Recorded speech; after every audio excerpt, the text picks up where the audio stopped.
있습니다. 로마서 8장 말씀.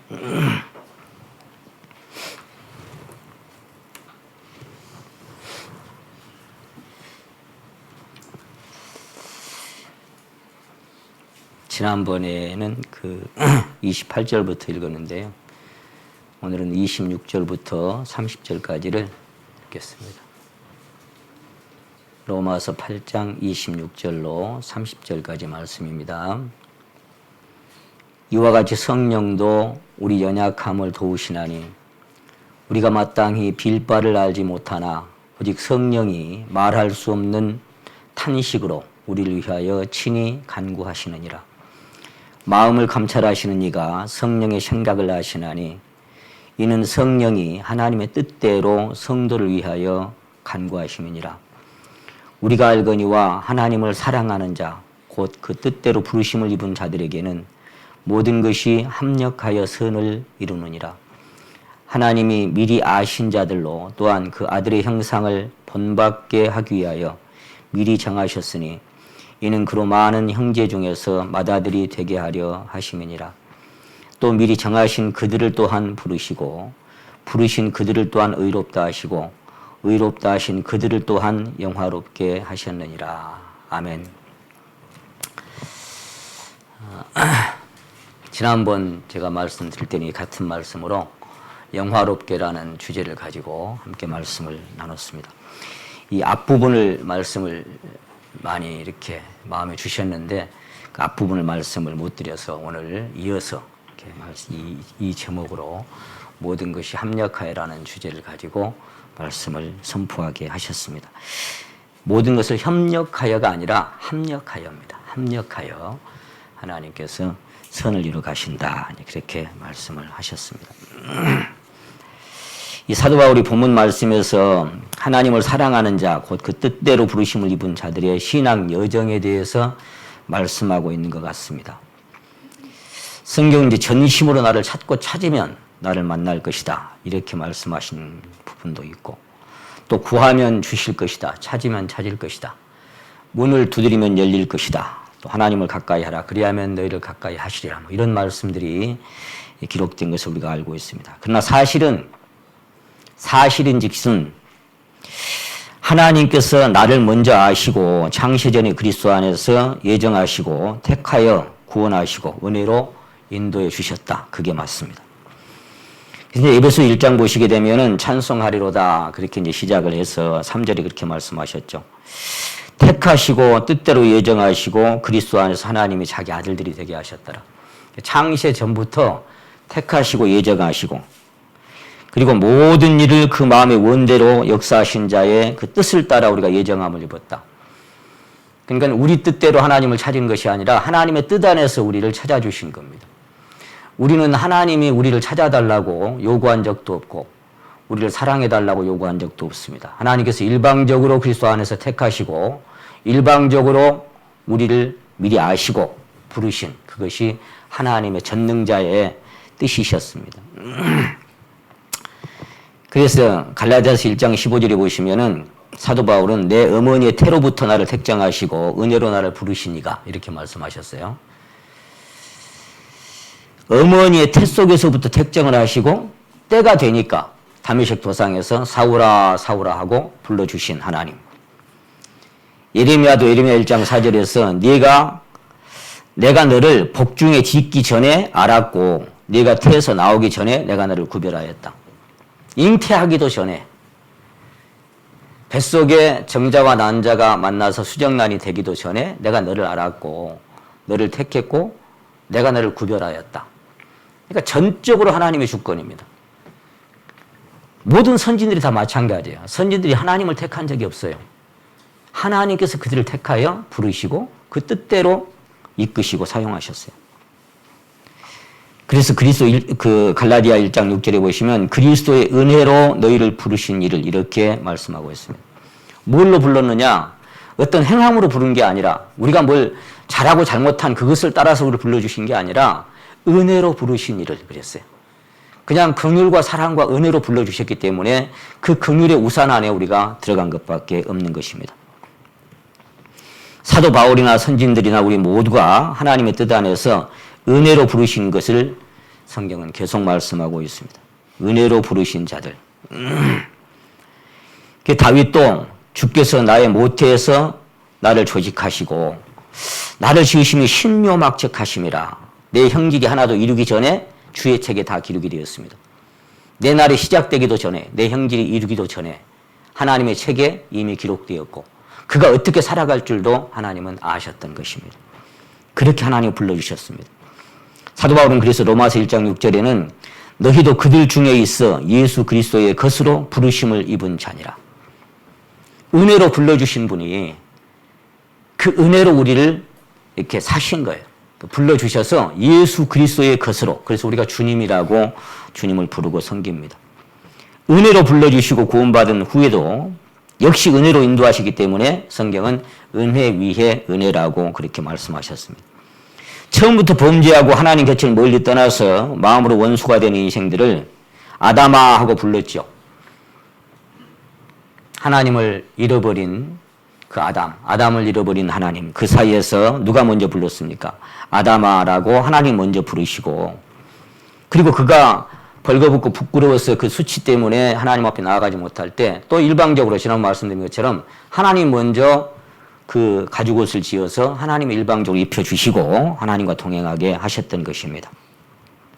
먼저 불러주시고 은혜로 값없이 구원해 주셔서 크신 사랑으로 사랑해 주신 분.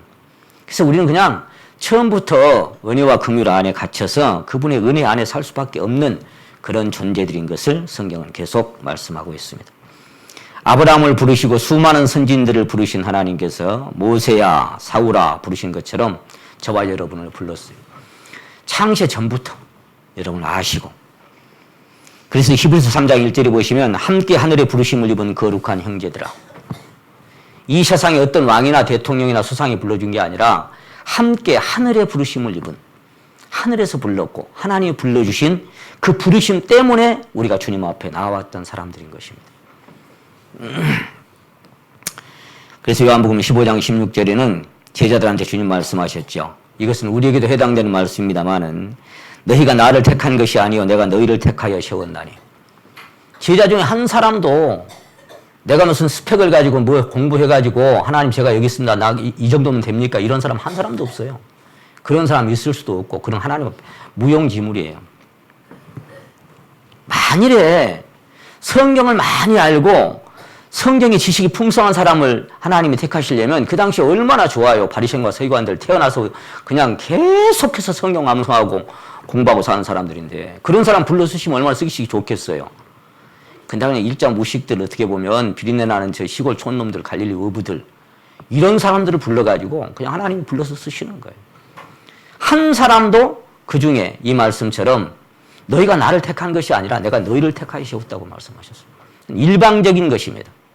그건 전적으로 일방적인 하나님의 선택의 주권이었던 것입니다. 그래서 마가복음 3장 13절에 보시면 산에 오르사 자기가 원하는 자들을 부르시며 나아오니, 자기가 원하는 거예요. 한 사람 한 사람. 그러니까 저와 여러분이 하나님을 원했던 게 아니라 하나님이 저와 여러분을 원했어요.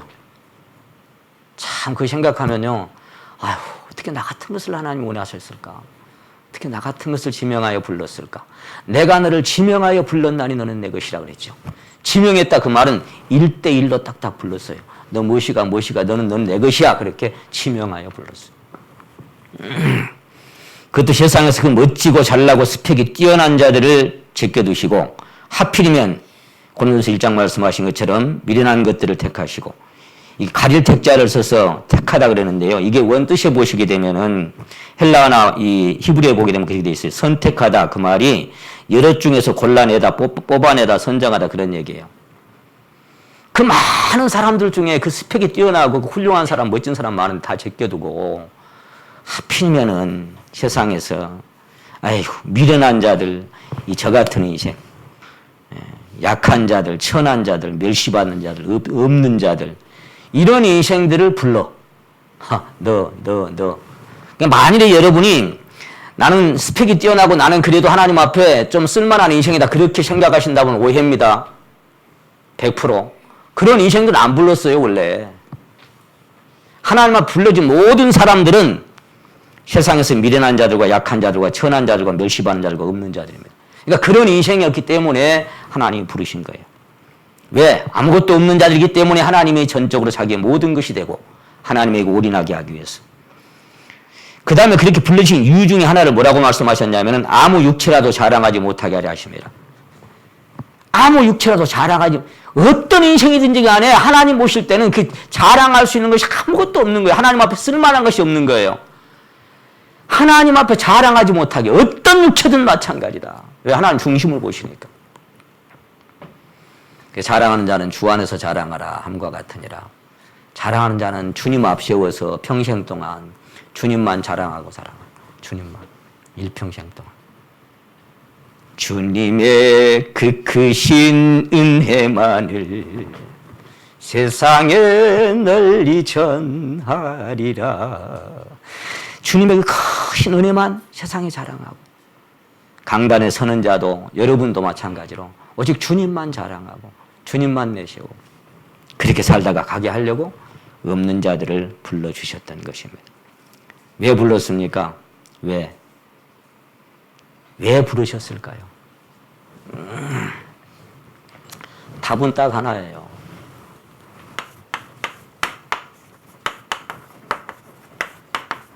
사랑하기 때문에. 사랑하기 때문에 부른 거예요. 언제부터? 아직 야곱이 뭐 행하지도 않고 에서도 뭐 행하지도 않을 때, 창세 전부터 내가 야곱은 사랑하였고 에서는 미워하였다. 그건 하나님의 주권이에요. 그냥 아무것도 행하지 않았을 때 야곱을 불렀어요. 그 야곱이 얼마나 간사하고 지렁이 같고 부족하고 야가 빠진 인생인지 하나님 몰랐을까요? 그래도 그 훌륭하고 잘난 에서보다 야곱을 사랑하셔. 하나님 그런 분이에요. 사랑하기 때문에 불렀어요. 사기꾼 거짓말쟁이, 그의 이름이 야곱이라 함이 합당치 아니하오니까 그 에서가 막 원망했던 말이 말이야. 한심한 인생 그놈 자식이, 이제 그런 얘기죠. 은혜로 우리를 부르시는데, 그래서 로마서 11장 29절에는 하나님의 은사와 부르시면 후회하심이 없느니라. 불러놓고 이 자식 괜히 불렀네 그렇게 안 해. 근데 사실은 또 사울을 불러놓고는 후회하신 도 있었죠. 그것도 하나님 마음이에요. 어쨌거나 하나님의 부르시면 후회가 없다고 성경은 말씀하셨고, 한 번 사랑하신 사랑은 어제나오나 영원토록 끝까지 사랑하시고 동일하십니다. 하필 나 같은 것을. 제가 지난번에 영화롭게라는 말씀을 드릴 때 감이라는 단어를 썼습니다. 감이 나 같은 것을 분에 넘치도록. 그런 큰 사랑을 잊고도 그 사랑이 얼마나 큰 것인지를 심령에 누리지 못하고 산다면 하나님 앞에 너무나 아쉬운 모습이겠죠. 하필 나 같은 것을, 이렇게 추하고 더럽고 미련한 인생을 하나님이 택해 주셨습니다. 왕이 여기 종이 무엇이가 한데 죽은 개 같은 나를 불러주십니까? 제가 지난번에 말씀드린 것처럼 우리가 아까 드렸던 378장 찬양이 제가 참 은혜로 와닿을 때가 많아요. 이전에 주님을 내가 몰라 영광의 주님을 비방했다.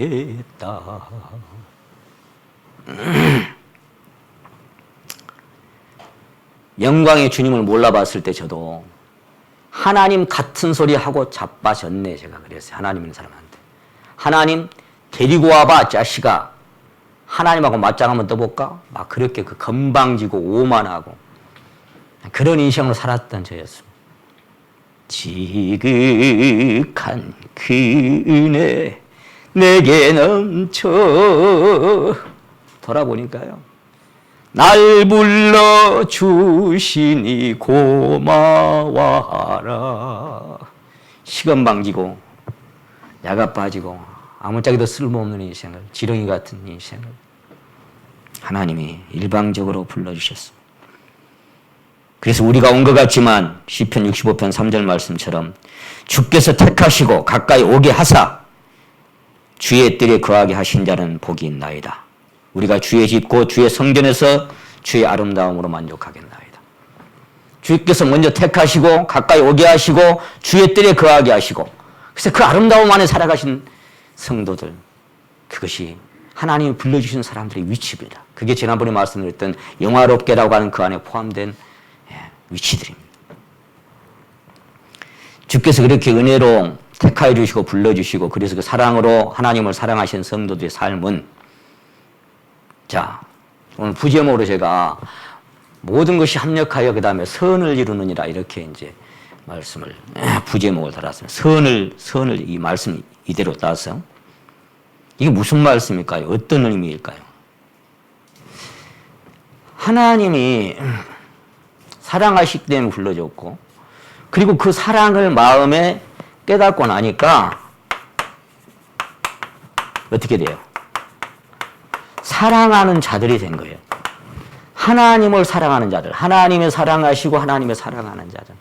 오늘 본문 말씀에 그래서 하나님이 하나님을 사랑하는 자들, 곧 그 뜻대로 부르심을 입은 자들에게는 모든 것이 합력하여 결국은 선을 이룬다 이렇게 말씀하셨단 말이죠. 선을 이루어간다. 근데 우리나라에는 그냥 우리나라 말로는 착한 선자를 써서 선이라고만 해놨는데 제가 쭉 의미를 찾아보니까요. 히브리어 토브라고 하는 이 또 헬라어는 아가도스라고 되어 있는데 선이라는 것은 악의 반대가 되지요. 그러니까 선을 이룬다 그 말은 이렇게 되어 있습니다. 좋은 이런 뜻을 갖고 있고요. 그 다음에 기쁨 또는 아름다움 또는 유쾌한 이런 이제 선이라고 하는 그 단어가 갖고 있는 그 다음에 즐거운 그리고 귀중한 또 뭐 선함이나 또는 훌륭함이나 이런 뜻들을 갖고 있어요. 그리고 또 이런 뜻도 갖고 있어요. 행복한 이런 뜻도 갖고 있고 그 다음에 최상의 최고의 자 이런 의미를 갖고 있는 것이 선이라고 하는 이 단어가 갖고 있는 의미예요. 그러니까 선이란 뭐냐? 이것 때문에 잘 안 보이죠? 선이란 뭐냐? 좋은 것이고 기쁨이고 아름다운 것이고 유쾌한 것이고 즐거운 것이고 귀중한 것이고 선함이고 훌륭하고 행복하고 최상이고 최고의 가치를 지닌 이것이 선이더란 말이죠. 그러니까 하나님을 사랑하는 자들에게 이런 일들을 이루시겠다는 거예요. 결론적으로. 그래서 어떻게 모든 것이 합력을 해서 이것을 나타낸다는 거예요. 제가 이 말씀을 살펴보면서 참 사실은 이제 주님이 말씀하신 것처럼 선한 이는 오직 한 분뿐이시니라 이렇게 말씀하시고 하나님 한 분 외에는 선한 이가 없느니라 이렇게도 말씀하셔서 선한 분이라고 하시는 분은 하나님 한 분밖에 없죠. 그러니까 이게 선함이라고 하는 것은 하나님의 본성을 나타내는 겁니다. 하늘에서 인생을 굽어 살피사 지각에서 하나님을 찾는 자가 있는가 보려 하신 즉 다 치우쳐 함께 더러운 자가 되고 선을 행하는 자가 없으니 하나도 없다. 이 선을 행하는 자가 한 사람도 있을 수가 없어요. 사람은 다 거짓되되 오직 하나님만 참되시니라. 인생들 전부 거짓말쟁이에요. 거짓말 안 했다는 사람이 더 큰 거짓말쟁이. 지난번에 한 책을 읽다가 보니까 그런 얘기 나왔어요. 교만이 뭔지를 알려면 세상에는 겸손한 사람이 한 사람도 없다는 것을 아는 것부터 시작이라고 말이에요. 그럼 그 말은 뭐 말이야? 너도 교만하다 그 말이에요. 너도 교만하다. 교만치 않은 인생이 한 사람도 없어요. 오직 위로부터 오신 한 분만 말씀하시기를 나는 마음이 온유하고 겸손하니. 그러니까 주님 말고는 겸손한 인생이 한 사람도 없는 거예요. 겸손하려고 노력해봤자 소용도 없어요. 원래 교만한 인생이라 그래요. 교만이 뻑이고 잘난 체하고 막 이런 것들이 교만이에요. 인생은 그걸 좋아해요. 사람들이 알아주기 원하고. 예. 그래서 참 높이 바벨탑 쌓아놓고 우리 이름을 내자고. 예. 누가 칭찬해주면 좋아하고 사람에게 알려지기 좋아하고. 예. 이런 것들이 교만이에요. 교만.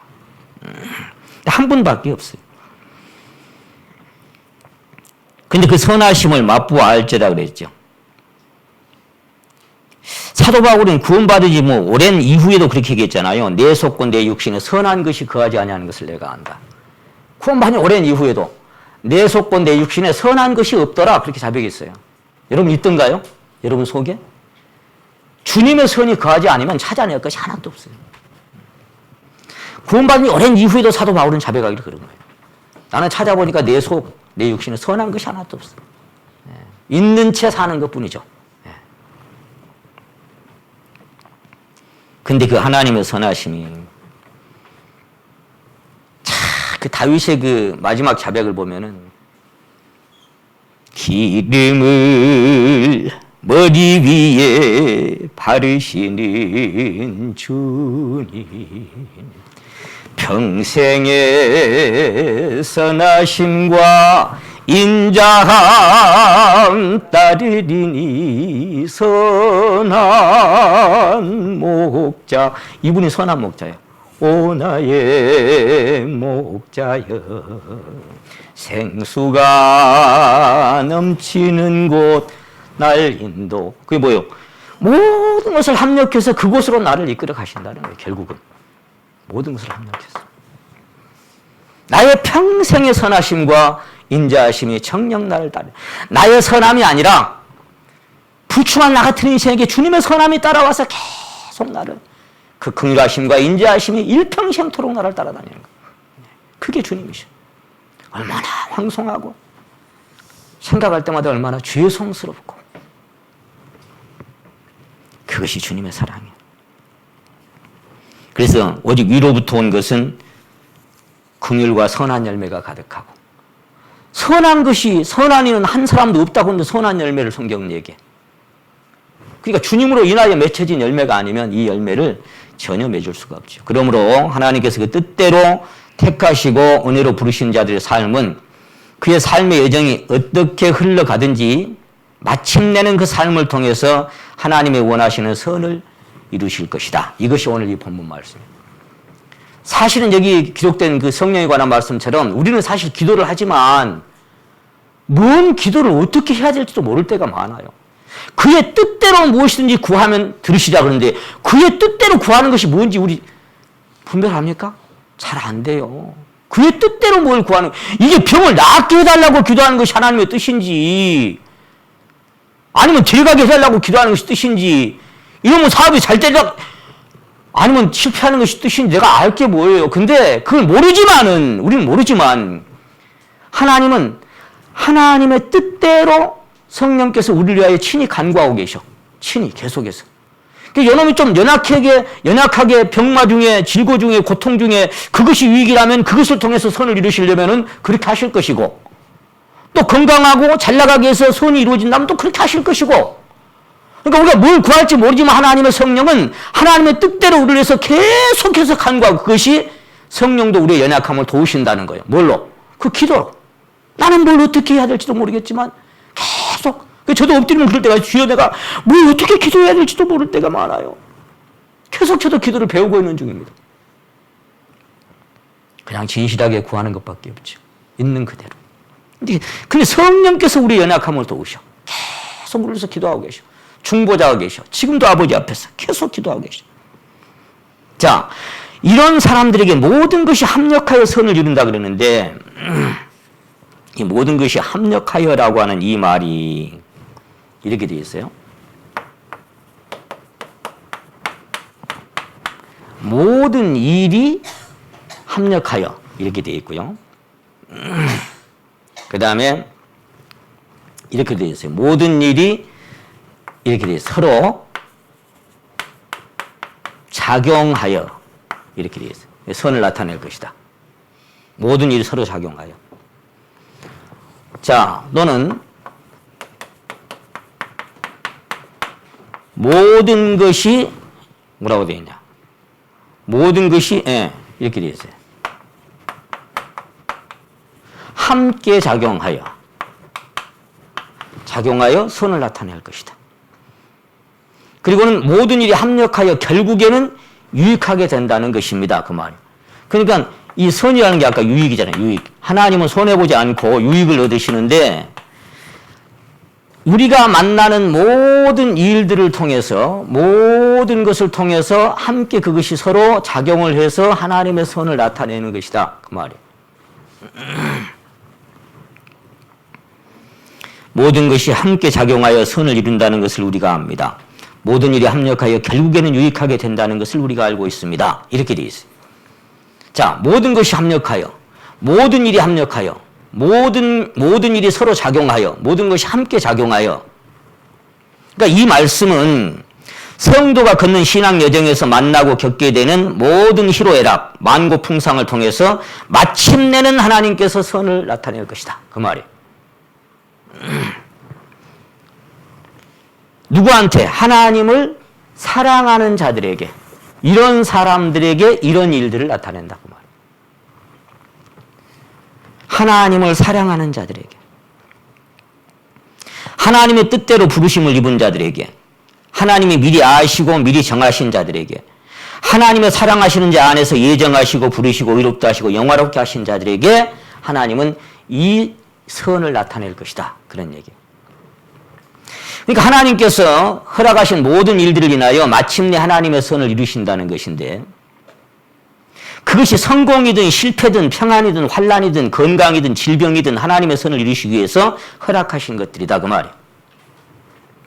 내 삶에 겪어지는 모든 것들, 실패든 평안이든 환난이든 건강이든 질병이든 어떤 것이든 간에 그 모든 것들이 다 작용을 서로 해가지고 결국에는 하나님의 선을 나타내고 이루실 것이다. 그런 얘기예요. 인간만사 세옹지마라는 얘기를 여러분 잘 알고 있습니다. 그 얘기 아시죠? 변방에 사는 노인 하나가 어느 날 말 한 마리가 자기 집안에 공짜로 들어오니까 동네 사람들이 막 세상에 말을 공짜로 얻다니 저렇게 명말을. 글쎄 이 말 때문에 뭔 일이 생겼는지 알게 뭐야. 근데 그 집에 외아들이 있는데 그 말을 타다가 떨어져서 다리가 부러져 버렸잖아요. 그거 봐. 말 때문에 뭔 일이 생길지 모른다 그랬잖아. 아이고, 저런 말 때문에 말이 안 왔으면 다리가 안 부러졌을 텐데. 근데 좀 이따가 전쟁이 일어나니까 이제 젊은이들 소집이 돼서 군인으로. 군인으로 나간 애들이 거의가 다 죽은 거예요. 패배를 해가지고. 근데 다리가 부러져갖고 자기 아들이 또 산 거예요. 그리고 어째요? 말이 들어온 게 화예요, 복이에요? 모르는 거예요. 화가 될지 복이 될지 아무도 모르는 거예요. 그래서 인간만사 세옹지마다 말이 거기서 나온 거예요. 우리는 어떤 일이 어떻게 풀려갈지 우리 계산에는 이렇게 되면 이렇게 될 것이다. 그런데 그렇게 되는 게 아니에요. 인생의 다음 골목에는 뭐가 기다릴지. 오늘은 눈보라 치고 폭풍 불지만 내일은 어떻게 될지. 오늘은 맑지만 내일은 어떻게 될지 모르는 거예요. 그냥 내일 일은 난 몰라요 하고 사는 거예요. 그래서 하찮은 참새 한 마리가 땅에 떨어지는 것도 하나님이 허락지 아니하시면 일어날 수 없다고 우리가 믿고 있습니다. 하물며 머리카락까지 다 세신 바 되신 이 사랑하신 성도들의 삶에 일어나는 모든 일들이 우연일 수 있겠습니까? 우연 하나도 없습니다. 우연 없습니다. 범사에 하나님을 인정하라는 잠언 3장 6절 말씀에는 다른 버전이 이렇게 되어 있습니다. 너는 모든 일에 그분을 인정하라. 내 모든 길에 그분을 인정하라. 너는 어떤 길을 걷든지 그분을 인정하라. 이렇게 되어 있어요. 어떤 일이든지 어떤 길이든지 어떤 문제를 만나든지 간에 모든 일에 하나님을 인정하고 살아라. 그 말이에요. 그분이 허락하신 것으로 인정해라. 그 말이에요. 그것이 범사에 하나님을 인정하는 거예요. 제가 지난번에 한번 읽어드렸는데 저는 이 글을 읽을 때마다 참 마음에서 아멘, 거듭 아멘이 되는데요. 삶은 정직의 본질입니다. 과학보다 무섭고 순간순간 운행되는 정직성을 드러냅니다. 허구가 있는 곳에 본질을 넣기 위해, 결핍 있는 곳에 만족을 넣기 위해, 온전치 못한 곳에 온전함을 넣기 위해 초첨단 과학적 체계보다 더 정밀하게 신의 의도를 따라 움직이는 것이 바로 삶입니다. 자, 그러니까 우리의 이 삶이라는 거 있잖아요. 우리는 삶이라고 하는 것이, 이 신자의 삶이라고 하는 것은 첨단 과학 체계보다 더 정밀하게 조율되고 조정되는 하나님의 손 안에서 움직여지고 있다는 사실을 아냐, 그 말이에요. 그러므로 삶과는 싸우는 것이 아니라 순응하는 것입니다. 불평하는 것이 아니라 감탄하는 것이요, 원망하는 것이 아니라 감격하는 것입니다. 삶이 그분의 뜻 안에서 조율된다는 사실을 아는 자는 삶을 거스리는 행위를 그치고 자신에게 주어진 삶에 바짝 엎드려 순종할 수밖에 없습니다. 그리고 그 결과로 자신이 삶보다 더 위대하게 만들어져서 결국 신의 형상으로 바뀌게 됩니다. 그게 아까 본문 말씀에서 그 아들의 형상을 본받게 하기 위하여 그랬죠. 저절로는 안 돼. 삶은 자신을 빚어넣기 위해 매 순간 무섭게 닥쳐오지만 그 본연의 목적이 완성되면 그 삶은 다시 우주로 돌아갑니다. 아마 하사나라 그때는 나팔 소리 날 때겠죠. 그 전에는 누가 하사나 그 단계까지 가겠어요? 저는 그렇게 생각합니다. 새로운 목적, 새로운 가치관을 가지고 그가 완성될 때까지 끊임없이 파도처럼 때로는 격렬한 해일처럼 다가와서 그 내면에 신을 새기고 그분의 경륜을 새기는 진정한 이유로서 설정되게 하십니다. 그것이 우리의 삶인 거예요. 그러므로 삶은 욕망을 성취하기 위해 존재하는 것이 아니라 욕망을 처리하고 신의 본질을 얻기 위해 존재하는 것입니다. 삶은 쉬지 않고 요동하는 물결입니다. 한시도 육적 인간은 쉬지 못하도록 끊임없이 물결치는 근면 성실의 원조입니다. 신이 주무시지 않고 끊임없이 일하시는 한 삶도 그분의 섭리 안에서 한 사람의 완성을 위해 끊임없이 조율됩니다. 삶이란 인간을 만들기 위해 그분에게서 보내져 온 살아있는 사신이요 전령입니다. 그러므로 삶은 인간이 함부로 건드릴 수 없는 성력이요 그분의 섬세한 손길입니다. 이 고귀한 내용을 가득 안고서 삶은 매 순간 신의 사명을 띠고 우리에게 다가오는 창조주의 예리한 칼날입니다. 이토록 격이 높고 빈틈없이 작용되는 예술 같은 삶을 대할 때 우리는 그 속에서 성취해 가시는 위대한 역사에 감탄하고 감동할 수밖에 없습니다. 그러므로 그 위대한 목적을 위해 전능자의 손끝에서 예리하게 조율되는 삶은 고통이요, 아픔이요, 때로는 눈물입니다. 그토록 절대 아픔과 고통 속에서만 우리는 비로소 찢겨진 자아의 틈 사이에서 그분의 생명이 발화되는 기적을 목격하게 되는 것입니다. 하나님께서 하나님의 품 안으로 가까이 오게 할 수 있는 방법은 하나밖에 없다 그랬죠. 그 사람의 삶에 아픔을 주는 거예요. 고통을 주는 거예요. 풍랑을 일게 하고 크고 작은 많은 시련의 바람들을 주는 거예요. 그것을 통해서 주님께로 와요. 저는 제 주변에 그동안 40여 년 이상 살아오면서 많이 봅니다. 정말 진 에드워드 형제님의 그 자백처럼 건강이 넘치고 모든 일이 잘 풀리고 만사 형통하고 재물이 더하고 그렇게 돼서 하나님께 감사합니다 하고 돌아온 사람들 봤냐? 그런 사람 봤냐? 없어요. 한 사람도 없어요. 근데 일이 꼬이고 힘들고 상처받고 아프고 눈물 나고 그때 비로소 전부여 의지 없어서 그렇게 돌아오는 거예요. 그렇게.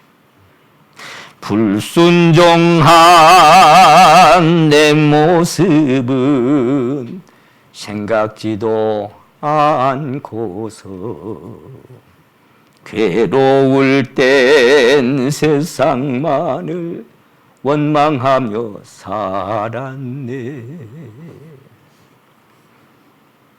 자, 안중이라는 폿말을 볼 때 그 대목이 항상 쓰고 안중이 우리 연예기조사는 사는 데가 가깝잖아요.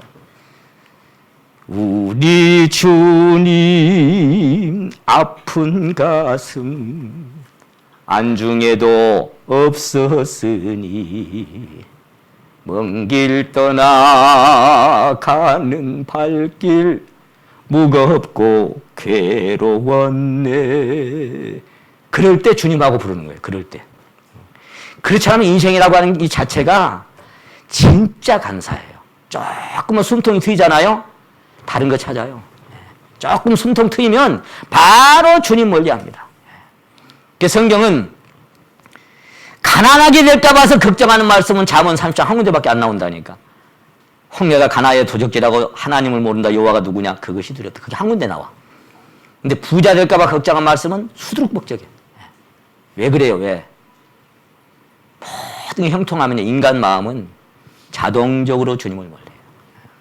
그래서 하나님이 가까이 오게 하시는 방법은 그 사람의 삶 속에 시련의 고난의 풍랑을 주는 것밖에 없어요. 그게 인간이라. 그게 구영석이라. 그거예요.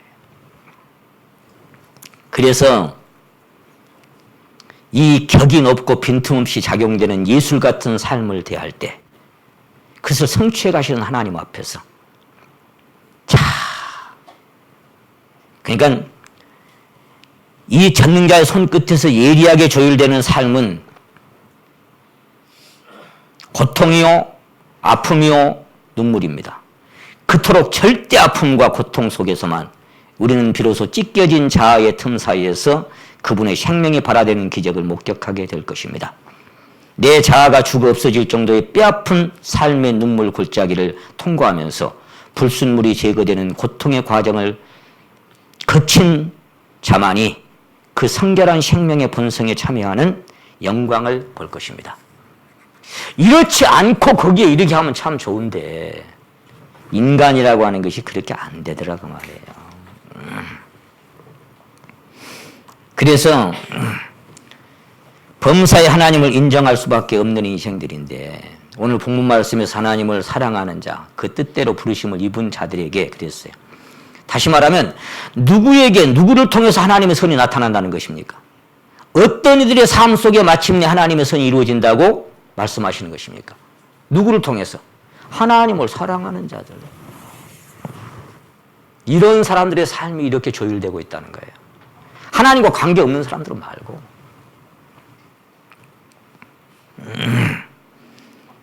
그래서 사도 바울은 고린도전서 16장 22절에서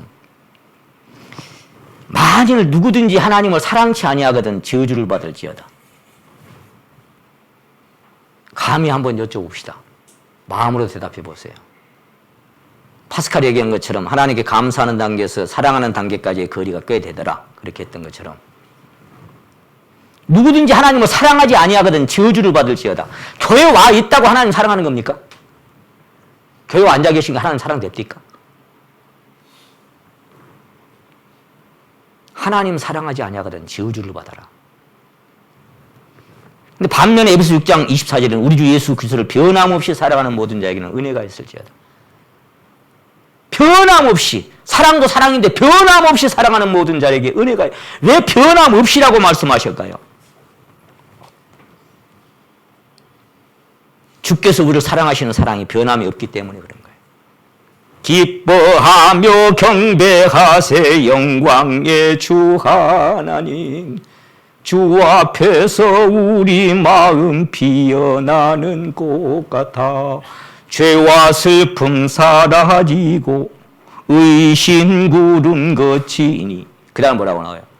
변함없는 주의 사랑 변함없는 주의 사랑 어제나 오늘 영원토록 변함없이 자기 사람들 사랑하실 때 끝까지 사랑은 언제까지니 떨어지지 아니하나 끝까지 사랑하시기 때문에 변함없이 사랑하는 모든 자에게 은혜가 있을지어다 그랬던 거예요. 그것은 주님의 사랑으로밖에 안 되는 거예요. 하나님을 우리가 사랑할 수 있습니까? 사랑됩니까? 주님의 사랑이 아니면 언감생신 누구를 사랑해요? 뭘 사랑해요? 그렇게 이기주의자인 인생인데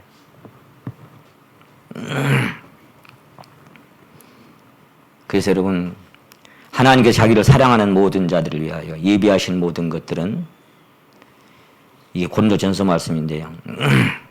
성령의 계시로 나타내시기도 하고 삶 속에 나타내시기도 하는데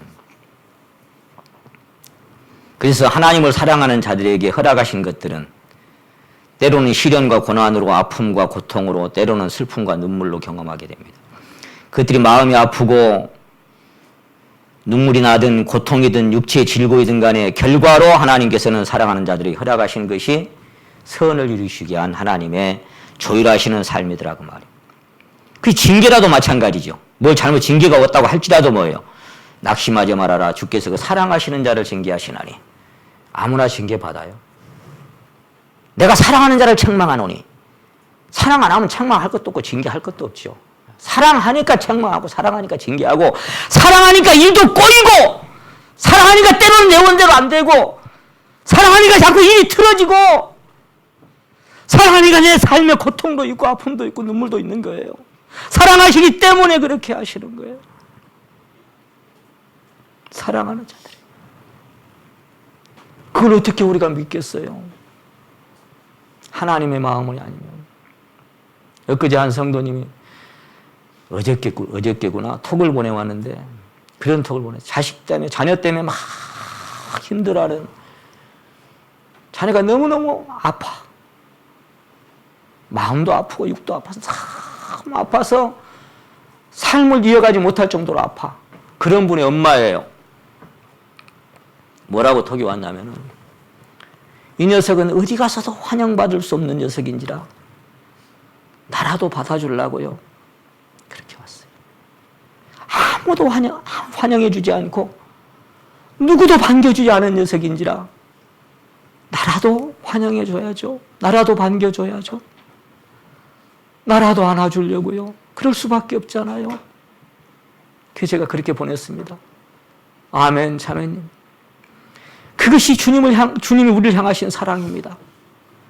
세상 어디에서도 누구도 받아주지 않아도 아무도 알아주지 않아도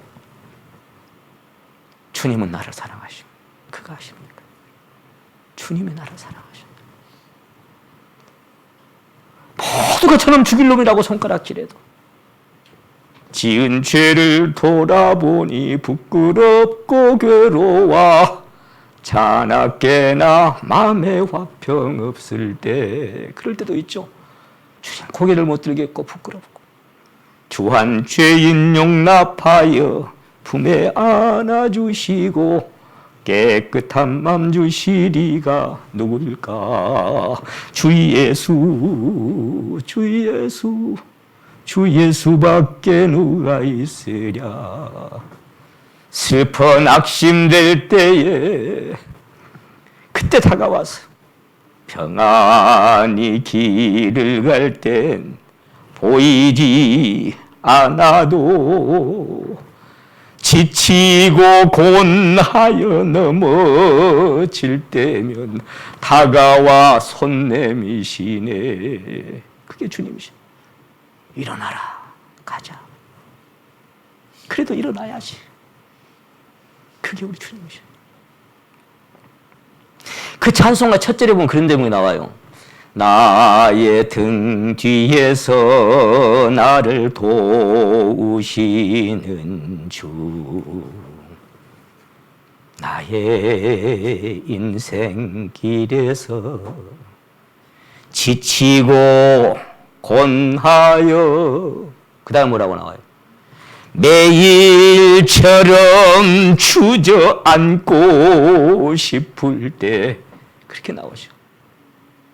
왜 매일처럼 주저앉고 싶을까요? 인생이 피곤하고 고달프고 삶이 어렵고 한 달 만이가 아니라 매일처럼 주저앉고 싶을 때가 있어요. 그럴 때도 다가와서 손 내밀어요. 일어나야지. 그래도 걸어가 보자. 그래 내 손 잡고 가자. 그것이 주님. 제가 그 찬송을 참 좋아해요. 주님여 이 손을 꼭 잡고 가소서 약하고 피곤한 이 몸을 내가 주님 손 잡는 게 아니고 주님여 내 손을 꽉 잡고 가소서. 시장 가다 어린아이 안 잊어보려면 어린아이가 이렇게 엄마 손 잡은 게 아니고 엄마가 어린아이 손 꽉 붙들고 가야 되잖아요. 그렇게 붙들고 가는 게 주님이십니다. 그래서 사랑하시는 자를 징계하시고 사랑하시기 때문에 채찍질하시고 그래서 징계가 당시에는 즐거워 보이지 않고 슬퍼 보이지만은 후로 그로 말미암아 연단한 자에게는 의의 평강한 열매를 맺나니 그게 뭐예요? 결과적으로는 그것을 통해서 하나님의 선을 나타내실 것이다 그 말이에요. 때로는 신자의 삶에 근심과 애통하는 일들이 닥치고 탄식과 절망이 찾아올 때도 있습니다. 마침내 그 일들을 통해서 선을 이루실 것이라고 오늘 약속하시네. 그러므로 사도 야고보는 너희가 여러 가지 시험을 만나거든 온전히 기쁘게 여겨라. 왜냐? 그 여러 가지 시험을 통해서 인내를 배우고 인내를 이뤄갈 때 온전하고 구비하여 조금도 부족함이 없는 사람으로 만들어 놓을 테니까 여러 가지 시험이 있거든 기뻐해라. 그렇게 말씀. 그러나 그런 믿음이 우리가 안 되니까 때로는 울고 때로는 고통스러운 것입니다. 하나님은 결코 실수하지 아니하십니다. 사도 바울은 하나님을 사랑하시고 하나님을 사랑하는 자들의 삶에 임하는 수많은 시련과 고난 아래 우리가 있다는 것을 말씀하고 있습니다. 우리가 본문 말씀 아까 여기 쭉 이어지다가 35절 말씀 아시죠? 8장 35절 말씀을. 누가 우리를 그리스도의 사랑에서 끊으리요? 환난이나 곤고나 핍박이나 적시나 위험이나 칼이랴. 기록된 바 우리가 종일 주를 위하여 죽임을 당하게 되면 도살할 양같이 여김을 받았나이다 함과 같으니라. 그러나 이 모든 일에 아까 뭐예요? 모든 것이 합력하여 그랬죠. 이거. 여기에 다 포함되는 거예요. 여기 나오는 17가지가 이 모든 것이 다 포함되는 거예요. 이 모든 일에 우리를 사랑하시는 자 이로 말미암아 우리가 넉넉히 이기느니라. 내가 확신하노니 사망이나 생명이나 천사들이나 권세자들이나 현재일이나 장래이나 능력이나 높음이나 깊음이나 다른 아무 피조물이라도 우리를 우리 주 그리스도 예수 안에 있는 하나님의 사랑에서 끊어낼 수가 없다. 만유보다 크시면 아무도 아버지 손에서 빼앗을 수 없느니라. 누가 뺏겨요? 하나님 우리를 어떻게 뺏겨요? 어떻게 사는 인생들인데 안 뺏기죠. 어떤 일이 있어도 안 뺏깁니다. 그래서 그 모든 17가지 여기 나와 있는 그 엄청난 것들이 온다고 할지라도 그것을 통해서 그것이 서로 함께 작용을 해서 결국은 하나님의 선이 나타날 것이다. 그것이 오늘 이 본문 말씀에 하시고 싶은 말씀인 겁니다.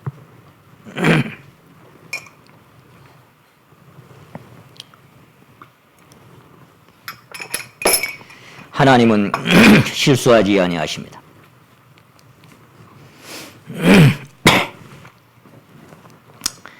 그래서 사랑은 언제까지든지 끊어질 수가 없고 떨어질 수도 없고 지난번 중부지역 청년회 때 점심 먹을 때 시원 형제가 저한테 물었다는 얘기를 그때 소개를 드렸습니다. 그 점심 식사를 하던 중에 목사님 가장 아름다운 성경 구절이 있다면 그 제가 시편 27편을 소개했다 그랬죠. 영화롭게라는 주제로 말씀드렸는데 그때 이런 질문도 해드렸습니다. 목사님, 청년들에게 해주고 싶은 한 말씀, 청년들에게 꼭 해주시고 싶은 한 말씀 찾으신다면 어떤 말씀을 소개해 주시겠습니까? 이렇게 또 물어요. 그래서 제가 우리 청년들이 군대에 갈 때마다 내가 거의가 이렇게 문자로 보내준 말씀을 들었어요. 그게 어디냐? 창세기 28장 15절이에요. 아버지 속이고 하나님 속이고 형님 속이고 이제 하란으로 가다가 돌베개 베고 자다가 하나님 나타나잖아요. 베델에서. 그때 하나님께서 사기꾼 야곱에게 했던 말씀, 그 약속, 내가 너와 함께해서 내가 어디로 가든지 너를 지키며 너를 이끌어 이 땅으로 돌아오게 할지라. 내가 내게 허락하는 것을 다 이루기까지 너를 떠나지 아니하리라. 이 약속을 야곱에게 하셨어요. 내가 그 청년에게 시온에게 내가 그 말씀을 청년들한테 해주고 싶다. 청년들의 인생길에, 너의 인생길에 내가 어디로 가든지 너와 함께하고 너를 이끌어서 하나님이 너를 같이 해주신다고 이 사실을 믿고 살았으면 좋겠다. 그렇게 말씀드렸어요. 그런데 하나님이 떠나지 않고 늘 함께 하시겠다고 하는 그 사람의 삶 속에, 그 야곱의 삶 속에, 야곱은 사랑하였고 에서는 미워했잖아요. 근데 그렇게 사랑하신 야곱의 삶 속에 뭔 좋은 일이 있던가요? 뭔 좋은 일이 일어나던가요? 맨날 눈물 삼키고 애가 타고 딸이 강간을 당하고 천사고 씨름하다가 환도뼈 부러져고 평생 절름발이가 되고, 아이고, 자기가 사기꾼인데 자기보다 한 수 더 높은 라반 사기꾼한테 당해가지고 20년 동안 평생 새벽부터 고생만 하고 아침에 일어나 보니 네 아들아. 이 다뤄지기까지 여러분 하루 이틀 갖고 안 되는 겁니다. 한 가지 두 가지 사건 갖고 안 돼. 그래서 모든 것이 합력해서 나통의 선이 나타나. 한두 가지 겪었다고 되는 게 아니에요. 그래서 성경은 나를 꺾으시고 또 꺾으시고 나를 찢으시고 또 찢으시고 그렇게 나와요. 한 번 찢어갖고는 안 돼. 마음을 찢었는데 나중에 뭔가 또 찢겨. 예. 그게 남아있어, 인생이. 평생 동안 찢겨야 돼. 안 찢겨지면 오만해. 마음이 안 찢겨지고 마음의 밭고랑이 안 갈아진 인생들은 항상 오만합니다. 교만하고 자만합니다. 하나님을 우습게 봅니다. 그래서 나중에 시간상 제가 안 찾고 말씀드립니다. 130살까지 살고 결국은 이제 요셉을 만나고 바로 앞에 섰을 때 나 130년밖에 안 살아. 네가 몇 살이냐 그러니까 130년밖에 안 살았는데 험악한 세월 보냈습니다. 그랬죠. 근데 그 험악한 세월을 살았다고 하는 것이 다른 성경에 이렇게 되어 있다고 그랬어요. 짧게 살았지만 고통스러운 삶이었습니다. 고달픈 세월을 보냈습니다. 짧고 불행한 삶이었습니다. 험난한 인생길을 걸어왔습니다. 이렇게 자백했어요. 아까 뭐라 그랬어요? 내가 너와 함께하여 네가 어디로 가든지 너를 지켜주겠다. 내가 네게 허락하는 것 다 이루까지 너를 떠나지 아니하겠다. 너를 이 땅으로 돌아 한 시간도 단 한순간도 하나님 떠난 적이 없어요. 그건 우리에게 하신 약속이요. 세상 끝날까지 너희와 항상 함께하리라. 근데 그런 사람의 삶이 짧게 살았지만 고통스러운 삶이었습니다. 고달픈 세월을 보냈습니다. 짧고 불행한 삶을 살았습니다. 험난한 인생길을 걸어왔습니다. 지금 돌아보니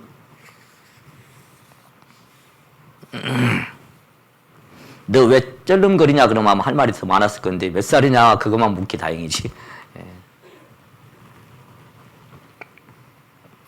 아브라함의 삶이, 이삭의 삶이, 야곱의 삶이. 그래서 아브라함이 하나님, 이삭이 하나님, 야곱이 하나님. 최후로 야곱이 하나님이 나의 하나님이 될 때, 그렇게 체험될 때, 그렇게 경험될 때, 비로소 그분의 깊은 은혜와 사랑이 매료되게 하십니다. 야곱의 삶에 내적으로 외적으로 경험되어진 모든 일을 인하여 하나님은 마침내 그 모든 것을 합력해서 하나님의 선을 나타냈던 것입니다. 그것이 자그마치 147년간. 147년이 걸려. 모세가 미디안 광야에서 비참하게 낮아지기까지 40년 세월이 걸린 것처럼 1, 2년 갖고 안 된다니까 이제. 그렇게 되는 게 아니에요. 야곱이 베델에서 하나님을 만날 때에도 슬피 울고 있을 때에도 하나님의 선은 이루어지고 있었습니다. 야곱이 요셉을 다시 만나 기뻐할 때에도 야복강가에서 천사와 씨름하여 환도뼈가 부러질 때에도 골절돼서 절름발이가 될 때에도 어떤 순간에도 하나님이 항상 함께했던 거예요. 그 함께했던 삶이 그렇게 고달프고 고통스러운 삶이었지만 그 삶이 나중에 돌아보니까 어째요? 아, 은혜였더라. 이렇게 자백하는 거예요. 지난번 우리 연예기 전사님 말씀하셨던 것처럼 내가 아니고 은혜였다. 아멘이죠. 진짜 아멘이죠.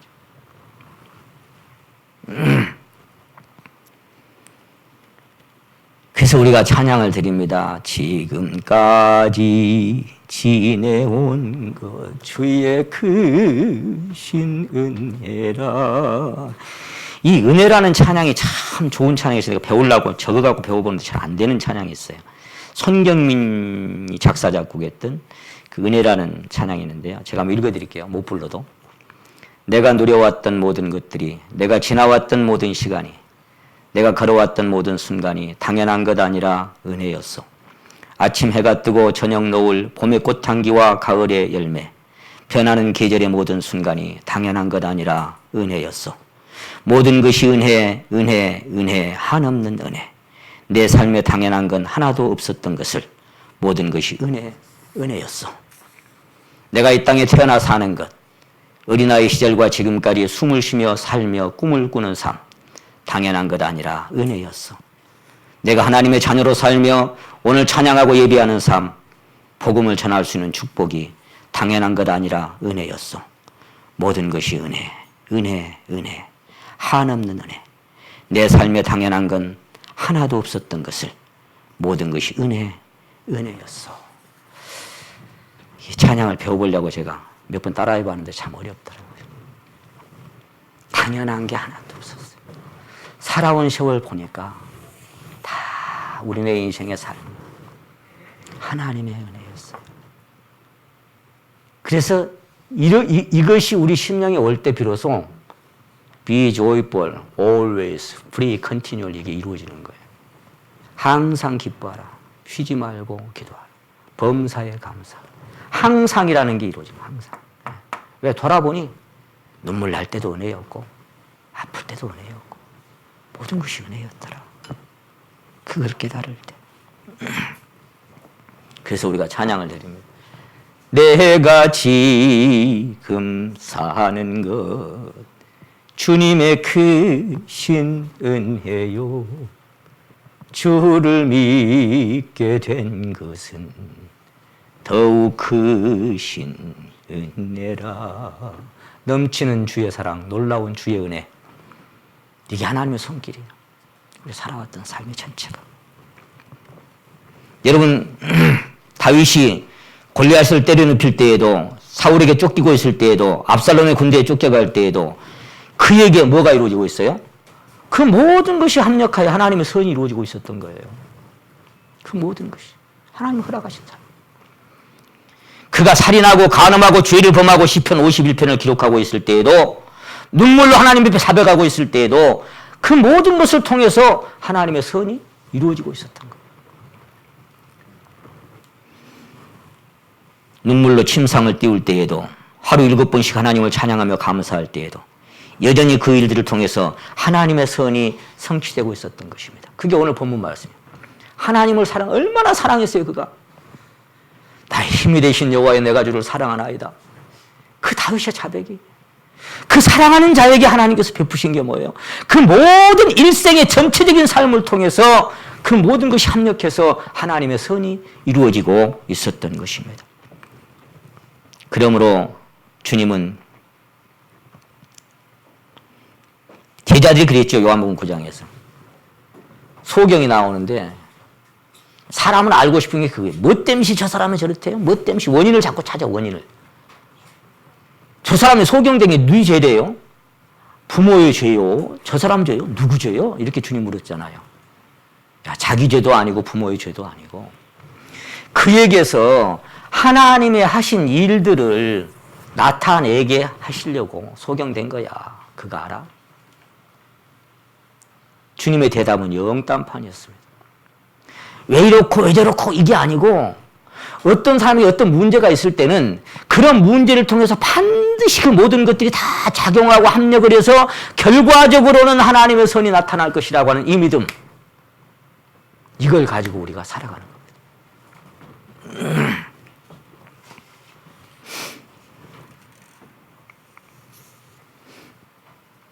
바로를 세우신 것도, 모세를 부르신 것도, 10가지 재앙이 내려진 것도, 이스라엘 민족이 애굽에서 구원받은 것도, 광야 40년과 약속의 땅 가나안에 입성한 것도, 그들이 뭘 잘해서? 하나님 예정하시고 하나님 선택하시고 그 모든 것이 합력해서 그들의 흥망성쇠를 통해서 하나님의 선이 나타나고 있었던 것입니다. 수많은 왕들과 선진들의 삶 속에도 그들의 악함이나 선함이나 모든 것을 인하여 하나님의 선이 역사 속에, 인류의 역사 속에 나타나고, 그렇게 마지막에 결론이 내려질 거예요. 다 이루었다 하셨던 것처럼. It is finished. 다 이루어지고. 하나님이 이루시죠. 내가 행하리니 누가 막으리. 하나님이 이루셔. 하나님의 일은 하나님이 하시고, 하나님이 이끄시고, 하나님의 뜻대로 성취해 가시는 것입니다. 이런 결과로 하나님이 하시는 일이. 엘리멜렉과 나오미가 베들레헴에서 고향 등지고 떠나서 좀 살아볼 거라고 모압 땅에 내려간 지 10년 만에 남편과 두 아들 말론과 기론도 죽고, 그리고 룻과 함께 고향 땅으로 돌아온 것도 하나님의 선이 나타나기 위한, 그 10년의 세월에 남편 죽고 두 아들 죽고 참 마음 둘 곳 없었지만 그런 과정을 통해서 뭐예요? 그 모든 일들을 통해서 하나님의 선이 나타나는 거예요. 저도 눈물도 흘려보고 가슴도 찢어보고 아파도 봤지만 돌아보니 모든 것이 당연한 것 아니라 하나님의 은혜였더라.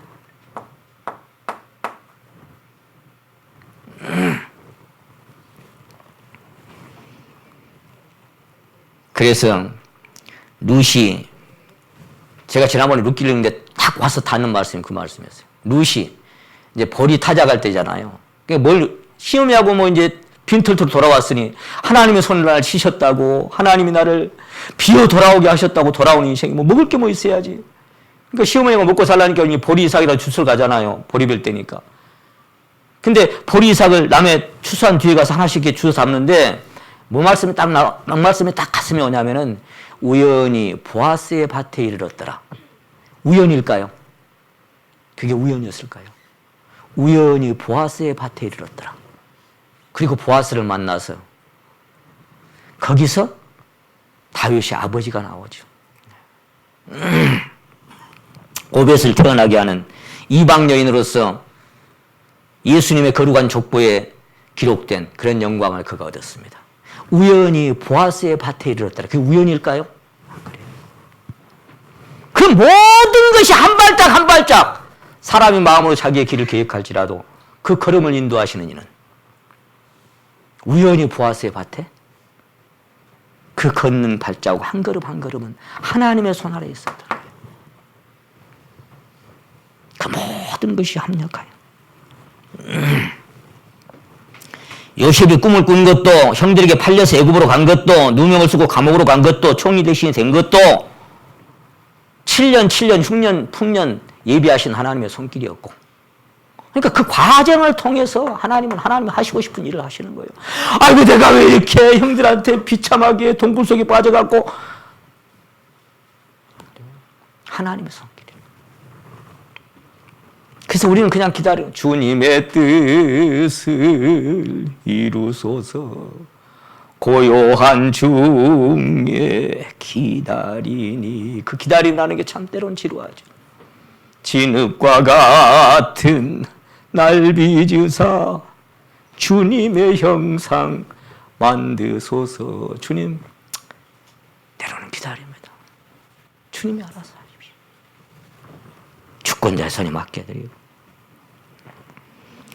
욥이 10아들을 잃은 것도, 친구들과 별난한 것도 하나님의 손길이었습니다. 피조물이 허무한 데 굴복하는 것은 자기 뜻이 아니라 그랬죠. 굴복케 하시는 이로 말미암음이라. 그러고 싶어 그런 게 아니에요. 저 나무나 꽃 하나, 이 풀 한 폭이 그러고 싶어 그런 게 아니에요. 다 하나님의 굴복케 하시는 손길 아래서 자기가 그렇게 되고 싶어 된 게 아니고, 너는 그때 피어나야 되고, 너는 그런 색깔로 피어나야 되고, 너는 그런 향기를 발해야 되고, 너는 그러다가 이렇게 져야 되고, 이 모든 것 속에도 피조물에 고대하는 바는 자기 뜻이 아니고 험한 데 굴복하는 것이 굴복케 하시는 이로 말미암아. 여러분의 삶도 지금 그렇게 살고 싶어 사는 게 아니라 좀 더 나아졌으면 좋겠죠. 통장에 동그라미가 몇 개 좀 늘어났으면 좋겠죠. 참 건강해지면 좋겠고, 아들, 딸 좀 신앙도 잘하고 잘했으면 좋겠죠. 엊그제 우리 구역에 한 자매님이 간증하면서 내가 잘못해서 남편도 구원 못 받은 것 같고, 내가 잘못해서 우리 아들도 신앙을 안 한 것 같고, 난 너무너무 마음이 괴로워요. 자매님 너무 낙심하지 마세요. 꼭 그런 것만은 아닙니다. 그렇게 같이 켜져렸어요. 근데 우리의 바람이 다 이렇게 이루어졌으면 좋겠지만, 그렇게 안 되는 것도 하나님의 선을 이루시기 위함이고, 그렇게 된 것도 하나님의 선을 이루시기 위함이에요. 그것뿐이에요.